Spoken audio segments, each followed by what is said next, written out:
Hey, good morning, everyone. Jeff Newton here, your Commissioner of the Alabama Department of Veterans Affairs. Welcome to the first episode of Coffee with the Commissioner.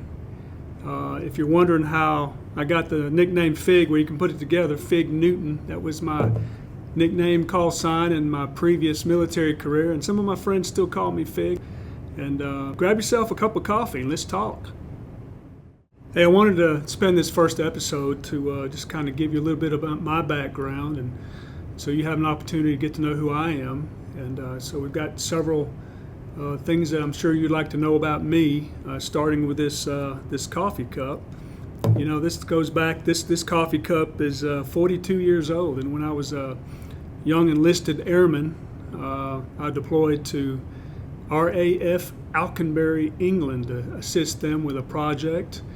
And when I finished up that project several months later, I was given this coffee cup that was made in the local area. So I've had it for 42 years. It's been with me in every assignment I've had, and I'm bonded to it, so to speak. But if you're wondering, that's how I got this coffee cup.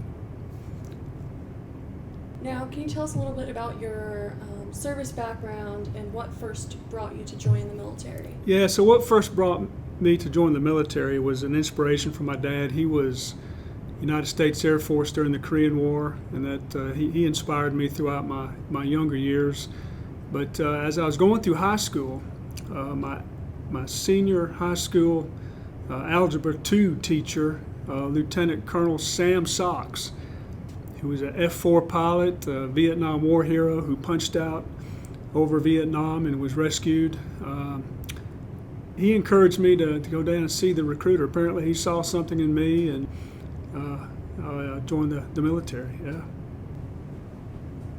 And so then what service branch were you in, and what was your time like in the Alabama National Guard? Yeah, I was a member of the Alabama Air National Guard out of Birmingham, the 117th Tactical Reconnaissance Wing at the time, back in 1980. As I mentioned, I was an enlisted airman. I was enlisted for about 9 years. My primary job was I was a contracting officer. I also worked in supply operations, and then I got a commission in 1989 as a second lieutenant. I moved into supply operations officer at that time, and eventually made my way down to aircraft maintenance in the year 2000. And I was in charge of all the crew chiefs of the KC-135R straddle tanker air refueling aircraft, and then was there for about 10 years, and later was assigned as the vice wing commander of the 117th Air Refueling Wing. Stayed there for a few years, and then I was reassigned down to the State Military Department as the Director of Staff for the Air National Guard. So I was working some of the higher level administrative needs of both the two flying wings in the state, the 117th as well as the 187th Fighter Wing, and also the 226 Combat Communications Group.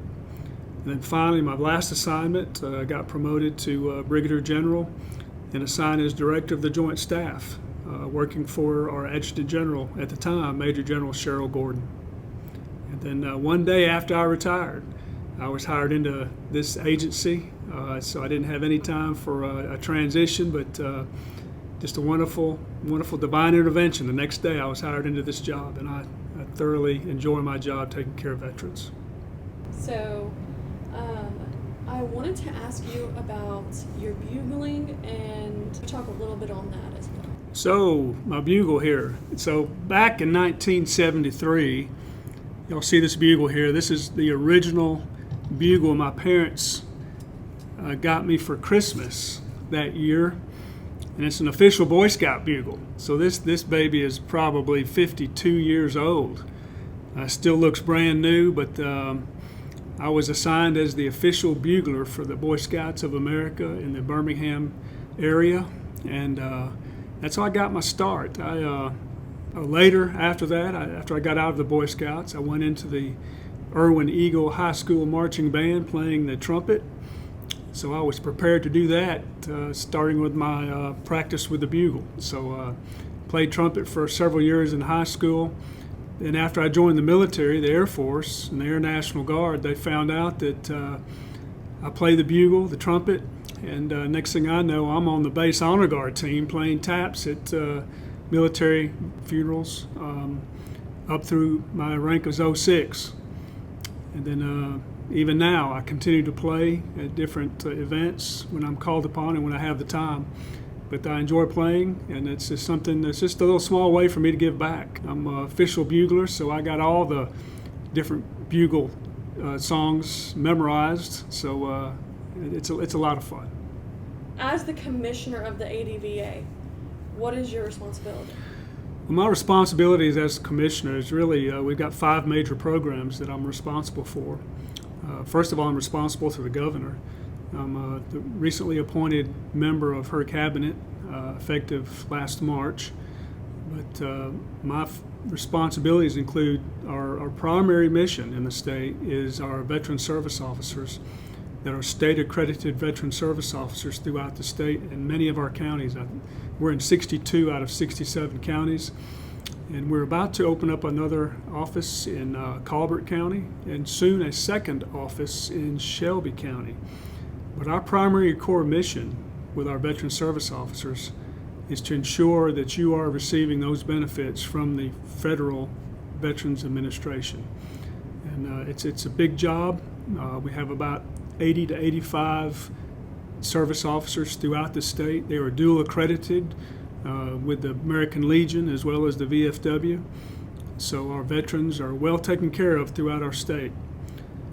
Our next major program is our GI Dependent Scholarship Program. And that's a huge program. It's been around since 1951. Currently it serves about 16,000 students throughout our state and a budget of about $60 million a year. But primarily, if you are service-connected veteran, 40% service-connected or higher, there's opportunities for us to take or help with or assist with your state tuition. We have 48 schools that are in the program, 35 state-sponsored schools, and 13 private schools, including schools like Sanford University or Tuskegee University. So it's a huge program. If you need to find out more about it, you can go to our website and learn more about it. And as we go through these podcasts, we'll have special guests that will go into more detail as to the eligibility and some more in-depth discussion about the program itself. We're also proud of our 5 beautiful and most affordable state veterans homes. We have a home in Huntsville. We have a veterans home in Pell City, Alabama, one in Alexander City, one in Enterprise. It's going under some repairs right now, and also one down in Bay Minette. But they are beautiful homes, and when I say they're the most affordable, the most our veterans pay per day at our home is $24 a day. And if you are 70% service connected or higher, that cost is zero for many of our veterans. So it's a huge program. We're very proud of our 5 veterans homes throughout the state. Lastly, we have our State Veterans Memorial Cemetery down in Spanish Fort, Alabama. Another beautiful location to take care of our veterans into eternity. And then we also have our outreach and engagement shop. And we are very busy getting the word out as to what programs are available to our veterans. We talk to the Alabama League of Municipalities. We talk to all the communities, local governments, just to get the word out as to what we do with the Alabama Department of Veterans Affairs, which is not to be confused with the United States Department of Veterans Affairs. Our primary goal is to receive the benefits from the United States Department of Veterans Affairs. That being said, we have a close working relationship with our partners in the VA. And if any time that a veteran is having issues, we know who to talk to at the federal VA and to get that issue resolved. So we are in close working partnership with our United States Department of Veterans Affairs partners. So what's brewing at the ADVA? So we got a busy week ahead. This Saturday, September 20th, we have the POW Missing in Action ceremony at the state capitol. I plan on hosting it or starting off with some opening remarks at 10:30. Once again, that's this Saturday on the state capitol lawn. Our guest speaker is Representative Kenneth Pascal. We look forward to his opening comments and remarks. I mentioned earlier our second cemetery in North Alabama, and right now we got some promising news that we've got a landowner up there, 150 acres, possibly to be donated to the state in the near future. That's going to be huge. It's something that North Alabama veterans have been asking for many, many years. The National Cemetery Administration has identified that area as a shortage and a lot of underserved veterans for burial benefits. So we're excited about the prospect of opening a second cemetery within the next couple years. Again, we have to get the land donated, and then we'll have to work through that administrative part of that, and then we're going to have to get an architect and engineer to come out and design the second cemetery, and then we'll go from there with the construction. So we hope to get that off the ground here in the next 6 months, as far as having some definite positive news there, but right now it's looking really good. We're also looking to open the Alabama Veterans Resource Center.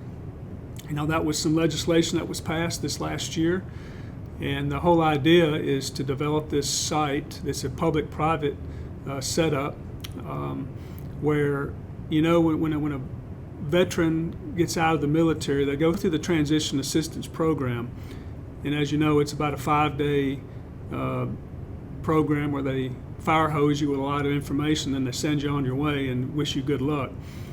Well, this Alabama Veterans Resource Center is designed to take it to the next level. So we're going to help you with finding a job. We're going to help you with your VA benefit claims.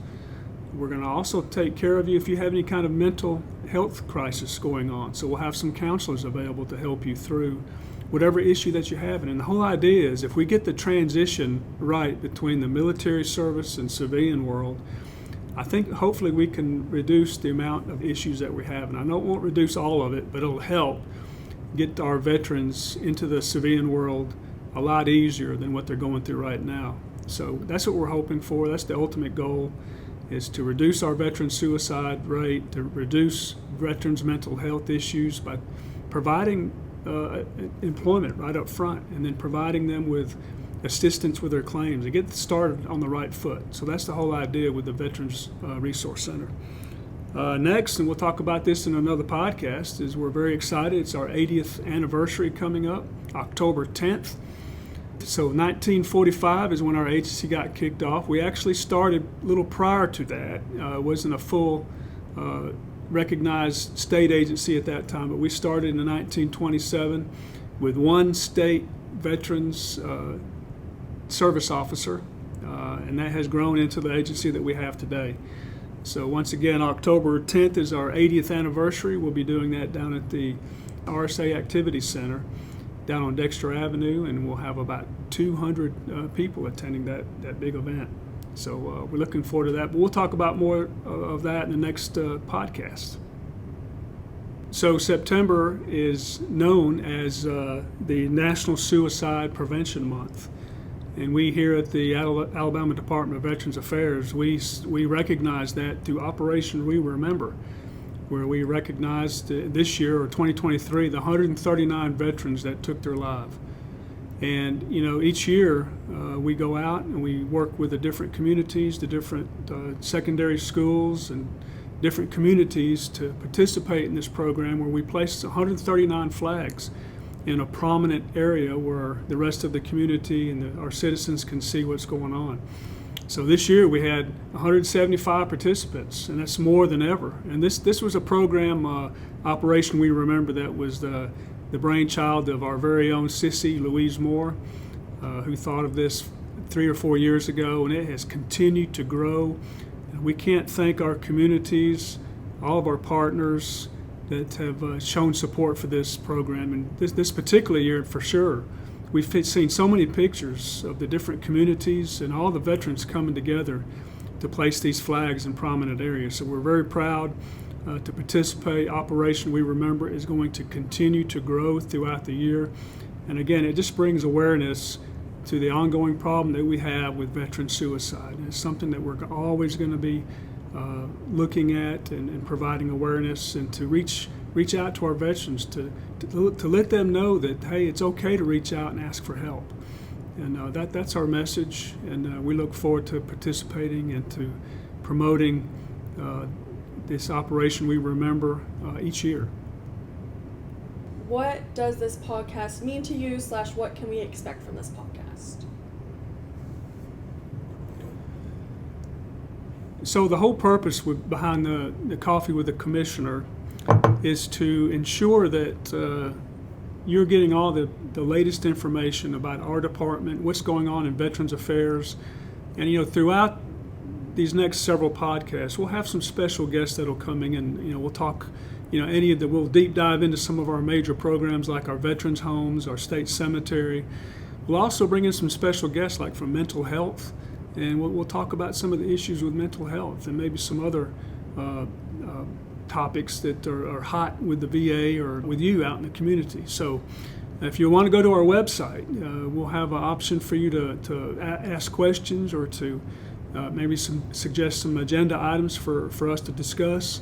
And we look forward to that. We'll have that available to you soon on our website. Just be on the lookout for it. And it's just an opportunity for us to hear from you, for you to have input as to what you want to hear.